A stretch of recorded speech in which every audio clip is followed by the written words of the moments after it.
Selamat datang di channel Trading for Better Life. Selain video ini kami juga mengupload chart video lagi pada jam 8 malam nanti yang akan membahas dua emiten yang kembali diakumulasi Bapak Lau Keng Hong. Dan di video ini saya coba menganalisa satu emiten yang secara tren saat ini masih uptrend dan akan membagikan dividen pada akhir Mei nanti. Apakah saham ini masih layak kita hold? Yuk kita coba pelajari analisanya di video ini. Semoga analisa diberikan ini bisa bermanfaat dan membantu teman-teman dalam mengambil keputusan. Untuk teman-teman belum subscribe channel ini, bisa tekan tombol subscribe agar tidak ketinggalan informasi dan analisa saham terbaru yang akan diupload setiap harinya. Saham pertama akan saya analisa hari ini adalah saham Inco. Saham Inco hari Jumat kemarin turun 0,36% ke harga 7.000. Bisa kita lihat di grafik, satu minggu terakhir ini Inco bergerak di sekitar harga 7.000 ini. Jadi sampai saat ini Inco belum terkonfirmasi break resisten di harga 7.000, walaupun sempat naik di atas harga 7.000. Tapi secara tren bisa kita lihat Inco saat ini secara tren sudah mulai reversal dari downtrend menuju uptrend setelah berhasil naik di atas garis EMA 50 150. Dan garis EMA CD pun bisa kita lihat saat ini trennya masih bergerak naik. Jadi apabila kita bandingkan dengan teman-temannya di satu sektor yang sama seperti saham Antam, MDKA, saham Harum, Inco secara tren lebih baik saat ini. Karena rata-rata teman-temannya mulai bergerak turun kembali, Inco saat ini masih kuat berada di atas garis EMA 50 150. Dan Inco walaupun hari Jumat kemarin bergerak turun, tapi harganya saat ini tepat di resisten 7.000. Jadi saat ini masih mencoba untuk break. Dan sekarang kita lihat untuk broker summary, penurunan 0,35% lebih ini tidak terlihat ada akumulasi maupun distribusi. Sedangkan asing bisa kita lihat masih terus masuk akumulasi saham Inco. Dan kemarin kalau pemberitaan bahwa Inco akan bagikan dividen senilai 937,39 miliar di akhir Maret tahun 2023. Dan bisa kita lihat kira-kira teman-teman akan mendapatkan 94,33 untuk satu lembar sahamnya. Jadi akan membagikan dividen walaupun laba bersih yang dibagikan cuma 30% dari laba bersih tahun 2023, tapi secara teknikal saat ini Inco menurut saya masih oke apabila teman-teman masih mau hold.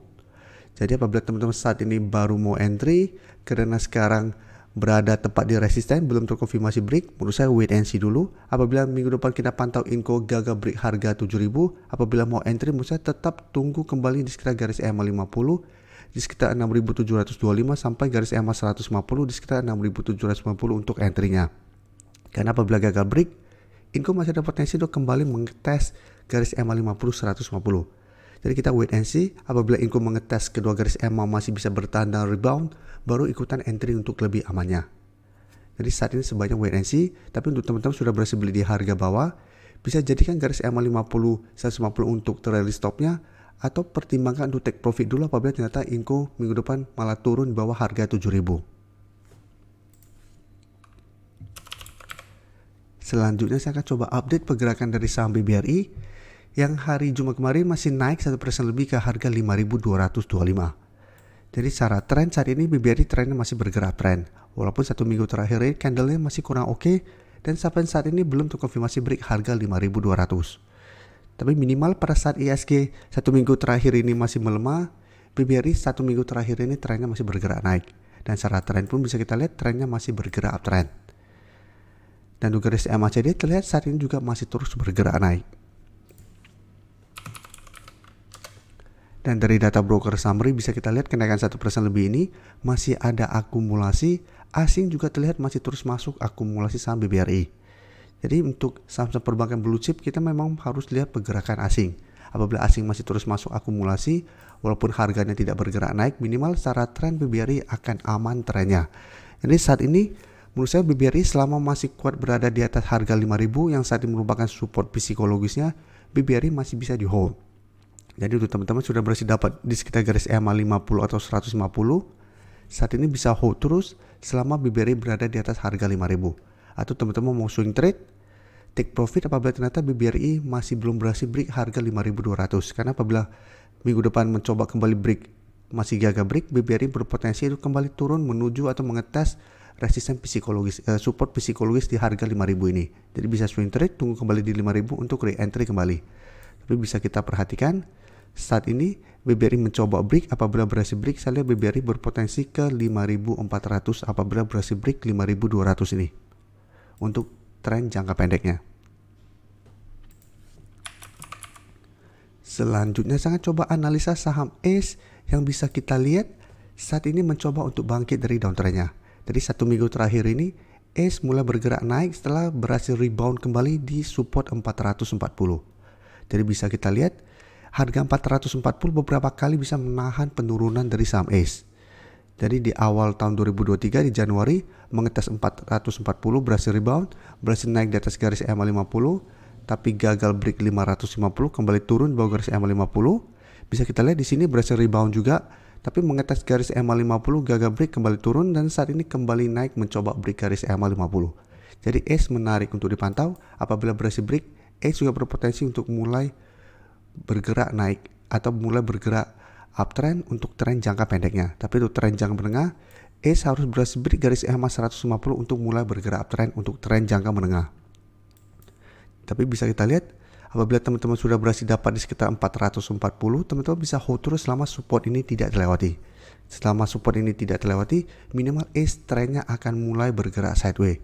Jadi tidak bergerak downtrend. Dan garis MACD pun bisa kita lihat saat ini masih bergerak naik. Untuk ACE bisa kita lihat kenaikan 1% lebih ini tidak ada akumulasi maupun distribusi. Atau jika kita lihat ada sedikit akumulasi. Tapi asing terlihat masih terus distribusi saham ACE ini.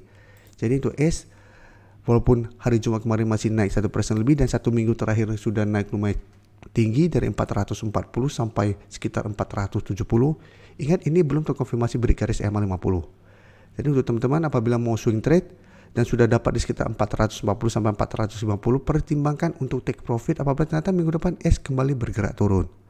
Karena ingat kemarin juga sama, sebelumnya di bulan Maret berhasil rebound dan 440, mencoba untuk naik di atas garis EMA 50, gagal break kembali ke 440. Jadi polanya akan sama. Apabila kita pantau minggu depan ACE mencoba naik kembali di atas garis EMA 50 masih gagal break, masih ada potensi kembali bergerak turun. Tapi untuk yang saat ini baru mau entry, wait and see dulu, bisa buy on breakout apabila berhasil break garis EMA 50 atau tunggu kembali di 440 untuk entry-nya. Nah, selanjutnya saya akan coba analisa saham INDF yang bisa kita lihat saat ini secara tren sudah mulai bergerak uptrend kembali. Jadi INDF sebelumnya bergerak downtrend, saat itu bisa kita lihat pelan-pelan mulai bergerak naik. Setelah berhasil break garis EMA 50 150, trennya mulai bergerak naik.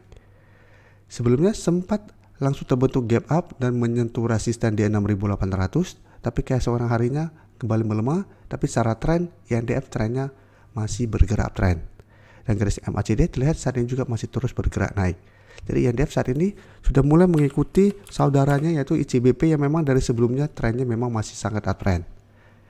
Tapi INDF pelan-pelan sudah mulai naik mengikuti saudaranya.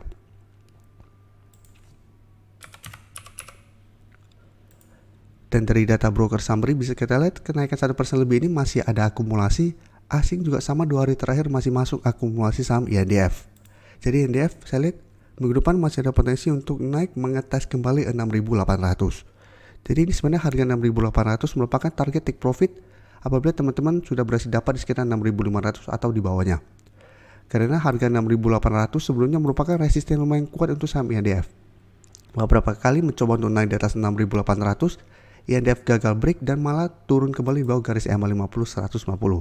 Tapi karena saat ini garis EMA 50 150 jaraknya lumayan jauh di bawah 6.800, apabila gagal break, INDF saya lihat masih ada potensi untuk mengetes support ini dan rebound. Jadi untuk teman-teman yang saat ini belum sempat entry mobil saham INDF di harga bawah, menurut saya saat ini jangan paksakan untuk beli di sekitar 6.800. Jadi jangan sampai entry di sekitar resisten 6.800 dan ternyata INDF gagal break dan malah kembali turun ke 6.500. Jadi saat ini sebaiknya wait and see dulu apabila teman-teman baru mau entry. Terima kasih telah menonton video ini. Like dan share video ini bila bermanfaat bagi teman-teman, dan support channel ini dengan cara tekan tombol subscribe agar channel ini bisa makin berkembang dan bisa membantu lebih banyak orang lagi. Terima kasih.